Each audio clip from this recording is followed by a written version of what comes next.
Hoje nós vamos continuar em História Geral, só que o assunto é Revolução Inglesa. Para a gente começar a falar sobre Revolução Inglesa, nós vamos fazer uma breve revisão da semana passada, onde o assunto foi Antigo Regime. Dentre as características do Antigo Regime, nós ressaltamos bastante os estamentos, nos 3 estados, principalmente como exemplo a sociedade francesa, a geografia urbana e rural do Antigo Regime e o fim da amizade sadia e de interesses que existia entre a monarquia e a burguesia, que neste momento histórico a burguesia já não vê mais privilégios e vantagens em estar de acordo com a monarquia. A interação, o fórum dessa semana, da semana passada, na verdade, foi com relação aos estamentos, como ainda hoje, mesmo com camadas sociais que indicam uma mobilidade social, uma possibilidade de mobilidade social, a gente ainda tem um número imenso de pessoas que não conseguem se movimentar nas camadas sociais, mais parecendo estamentos do que camadas sociais. E também falamos sobre os pensadores que viabilizam as ideias absolutistas, defendem as ideias absolutistas, como Maquiavel, os fins justificam os meios, ou mesmo o Hobbes falando do homem sendo o lobo do próprio homem. Mas falamos também dos pensadores iluministas, que são pensadores que vão trazer uma ideia bem diferente dessa que existia até então, falando de processos democráticos, falando de relações de duplicidade, não só o líder ter privilégios, falando de uma forma mais racional, criticando o vínculo muito grande da igreja e o poder da igreja, enfim. E por fim, na verdade, nós vimos também um economista, o Adam Smith, que falou e vai defender a livre iniciativa, a livre concorrência, então todas as bases do capitalismo. Pensando nesse cenário, a gente vai começar a ver a primeira das 3 revoluções que nós vamos ver neste momento do nosso conteúdo, que é a Revolução Inglesa. Então, esse contexto, essa revisão, que é a da aula passada, da videoaula passada, é o resumo do que está acontecendo na Europa, do contexto europeu. E dentro desse contexto, a gente tem o processo de Revolução Inglesa. Para a gente entender o processo da Revolução Inglesa, a gente vai ter que voltar um pouquinho na história. Então, a gente vai ter que entender como se deu a consolidação da monarquia inglesa. Então, qual foi o processo e as dinastias que existiam até essa dinastia se consolidar. E a partir daí, a gente entender o conflito que existiu entre monarquia e o parlamento inglês para se chegar até os moldes de governo que existe hoje, aonde o parlamento manda, mas você ainda existe toda uma monarquia e uma família real extremamente respeitada. Tudo bem? Então, vamos começar. A primeira coisa que a gente precisa entender é o surgimento da dinastia Tudor com Henrique VII. Essa dinastia, ela vem da Guerra das Duas Rosas, entre as famílias Lancaster e York. Então, o que foi a Guerra das Duas Rosas? Foi uma guerra civil que aconteceu pela disputa do trono inglês. Então, 2 famílias vindas da dinastia Plantageneta começaram a disputar o trono inglês. Isso se deu, aí a gente volta mais um pouco, até por conta das crises, da crise econômica trazida pela Guerra dos 100 Anos, você tem essa dinastia com muitos problemas, e até problemas de continuidade na linhagem, de deixar herdeiros. E aí surge dentro dessa dinastia Plantageneta 2 raízes dessas famílias, que é a família Lancaster e a Casa dos Yorks, e é onde eles vão disputar esse trono. Então, por que se chama Guerra das Duas Rosas? Porque o brasão de cada uma das famílias eram rosas, uma branca e a outra vermelha. Então, a Casa de Lancaster, ela vai assumir o trono depois do golpe de Estado dado por Henrique IV e tirando o poder do seu primo Ricardo II da família Plantageneta. Então, os Lancaster são os primeiros a tomar o poder e aí você passa anos na luta e na alternância dessas duas casas no poder, né? Então, a Casa de York é um ramo dessa família que, devido à crise interna, chegou ao poder através do rei Eduardo IV. Então, na verdade, eles disputam constantemente esse poder. Quando que isso vai acabar? Quando a gente tem o Henrique VII se casando com a Isabel de York. Então, o Henrique de Lancaster se casando com a Isabel da Casa de York e formando uma nova dinastia, que é a dinastia Tudor. Então, o Henrique VII é o primeiro da dinastia Tudor, que vai selar a paz da Guerra das Duas Rosas entre o casamento de um membro da família Lancaster com um membro da família York.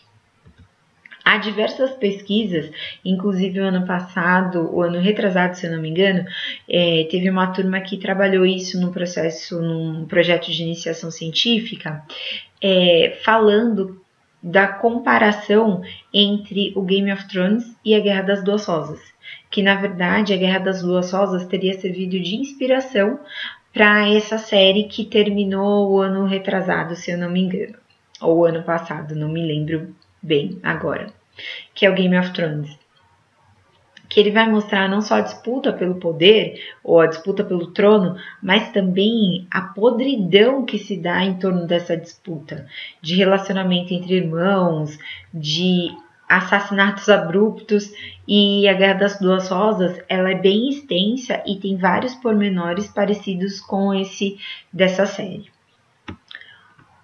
Bom, voltando à linha do tempo, o que a gente precisa entender após a dinastia de Tudor, né? Se iniciar, a gente tem que entender quem é a base e quem é o apoio dessa monarquia, que é a burguesia e a nobreza rural, que é também chamada de gentry. Então, essas são as camadas que vão dar suporte a essa monarquia, assim como nós vimos na aula passada, né? Então, a gente tem a aristocracia, que é a alta nobreza, temos uma classe média rural, temos os trabalhadores urbanos e os trabalhadores rurais, mas a base de apoio dessa monarquia é a burguesia, que é aquela camada que enriqueceu pelo mercantilismo, ganhou privilégios a partir daí e por isso adorava a monarquia nesse momento. Então estamos falando do momento onde o Estado moderno inglês está se formando e ainda não estamos nas crises do antigo regime, e os gentry, que são proprietários de terra, que têm uma mentalidade muito parecida com a burguesia e que vai ser a base desse apoio da monarquia, e depois vão ser os membros do parlamento, né? O gentry é dessa classe, desse estamento, que vai surgir a expressão gentleman, que seria homem gentis. Na época, homem gentis. Hoje, a gente fala que gentleman seria um homem, uma pessoa muito educada. Seguindo, o que vai acontecer? Nós vamos ter uma rainha, né? No caso, na frente da monarquia inglesa, que seria a Rainha Elizabeth I. Mas a gente precisa entender como que ela chegou no poder. Para entender como a Rainha Elizabeth I chegou no poder, eu tenho uma indicação muito boa, que é o filme A Outra. Esse filme, ele mostra o rei Henrique VIII, pai da Rainha Elizabeth. E mostra que, na verdade, ele era casado com a Catarina de Aragão, que não tinha dado a ele herdeiros homens, mas ele tinha um perfil de ser muito mulherengo e tinha diversas amantes. Inclusive, essas amantes viviam dentro do castelo. E a rainha sabia da existência delas. Na verdade, esse filme mostra que naquela época era muito interessante ter uma filha amante do rei, porque isso fazia com que a família ganhasse títulos e fazia com que a família tivesse status. Então tinham muitas famílias que arranjavam e davam um jeito para que suas filhas fossem amantes do rei, para que daí elas tivessem status, enfim. O filme mostra exatamente isso. E ele vai contar a história da Ana Bolena. Na verdade, o rei teria se interessado primeiro por sua irmã, teria tido um filho homem com ela, mas devido a todo o jogo de sedução da Ana Bolena, entre outras coisas, ela conseguiu convencer o rei Henrique VIII a romper com a Igreja Católica para assim se separar de Catarina de Aragão e casar-se com ela.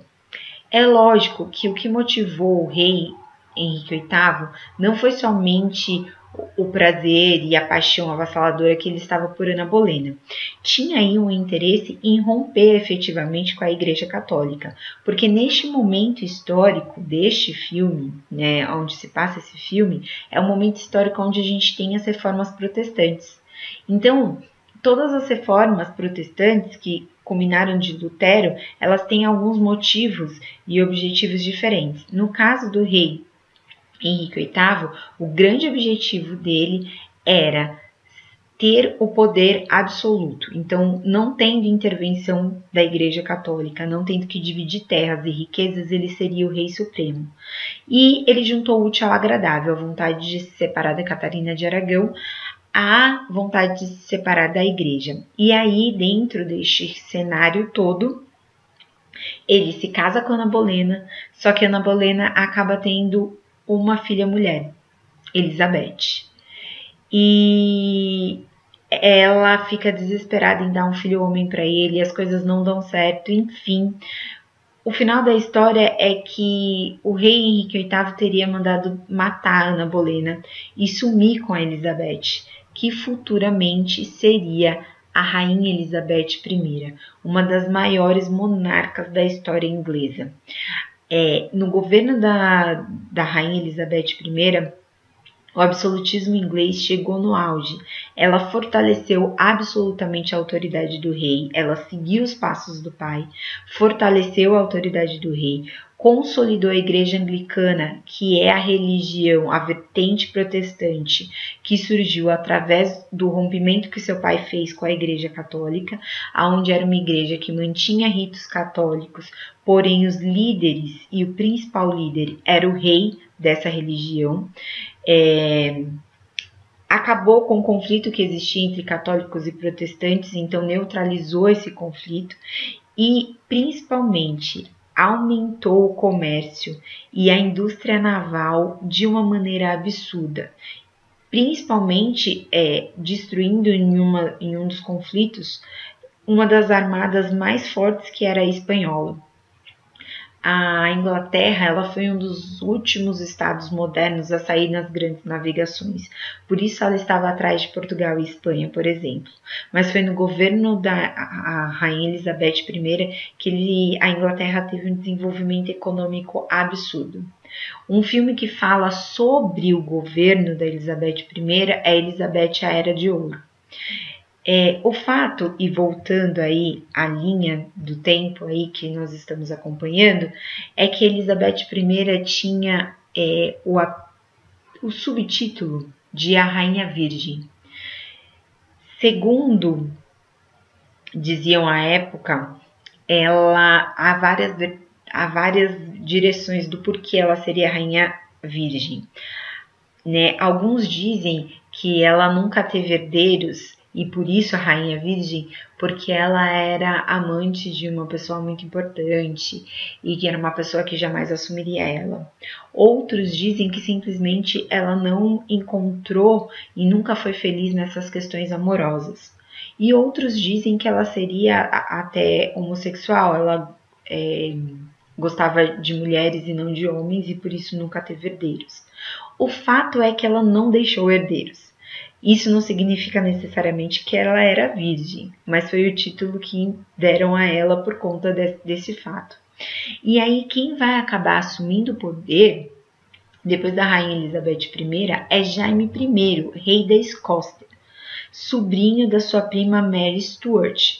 E ele muda a dinastia Tudor, que termina, e passa a dinastia Stuart. Vamos lembrar que eu trabalhei só o primeiro rei e a última monarca dessa dinastia Tudor. É óbvio que tem mais reis aí no meio, tá? É uma dinastia que vai manter a igreja anglicana, vai manter o ritual católico, mas vai manter também o conteúdo calvinista. Vamos lembrar que Calvínio era o grande defensor do lucro, de dizer que o lucro não era pecado, como a igreja católica dizia antes das reformas protestantes. Então, Jaime I, ele vai assumir porque a Rainha Elizabeth não deixa herdeiros. Acaba então a dinastia Tudor e começa a dinastia Stuart, mas começa também uma briga entre parlamento e o rei. Lembrando que o parlamento era composto da base de apoio da monarquia, o gentry e a burguesia. O Jaime I, ele era pouco habilitado para a política, ele acaba criando novos impostos, ele agrada uma parte da nobreza, né? Mas em contrapartida, deixa opositores do governo ainda mais acirrados por conta de suas ações. Ele persegue alguns puritanos, que são membros da igreja protestante também, e, enfim, ele faz um governo bem instável. E isso vai começar a direcionar o processo que futuramente será de Revolução Inglesa.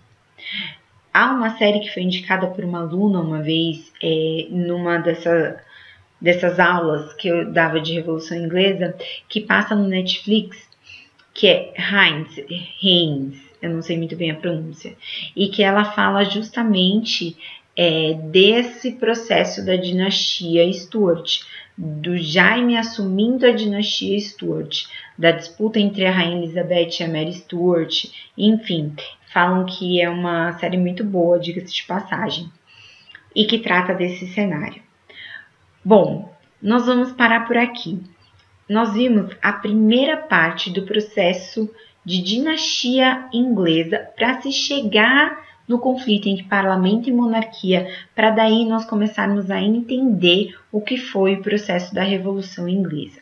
Nós vamos ver que as próximas ações, até iniciar efetivamente a Revolução Inglesa, elas são ações muito autoritárias e que ferem o parlamento, como já disse a partir do governo de Jaime I. E é aí que nós vamos entender como que vai se dar o processo de Revolução Inglesa. Bom, eu espero que vocês tenham entendido essa primeira parte. É bem complexo, cheio de dados e números, mas qualquer dúvida, deixem no post da aula ou mesmo no post desse vídeo. Um beijo e até a próxima aula. Tchau!